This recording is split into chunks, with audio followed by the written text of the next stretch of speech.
It has now been 2 weeks since University of Virginia student Hannah Graham vanished. Police charged Jesse Leroy Matthew Jr. with abduction and intent to defile or molest. Matthew was arrested in Texas and brought to Charlottesville, Virginia last night. Wyatt Andrews joins us from Charlottesville with more. Wyatt, good morning. Good morning. Jesse Matthew is finally back in Virginia. He was brought here last night by a combination of local police and the FBI. This is 1 week since he tried to flee to Texas, but 2 weeks since the disappearance of the missing student, Hannah Graham. His return, however, has refocused the police on the search for the missing student, a search that has moved from the city to the countryside.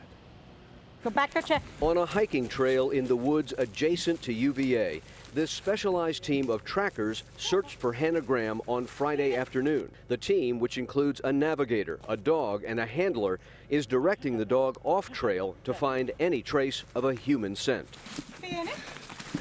Nice job, buddy. The search for Hannah Graham is now mostly rural because the city has already been covered.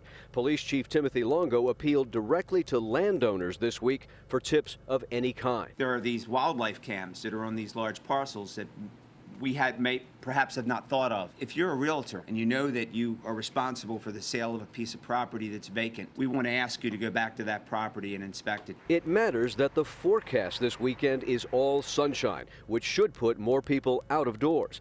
Billy Crimes is a search and rescue specialist for the state.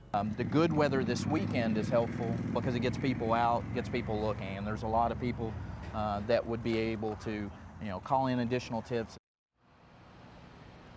Because of the way Matthew tried to flee to Texas, there is no chance this week he will be released on bond.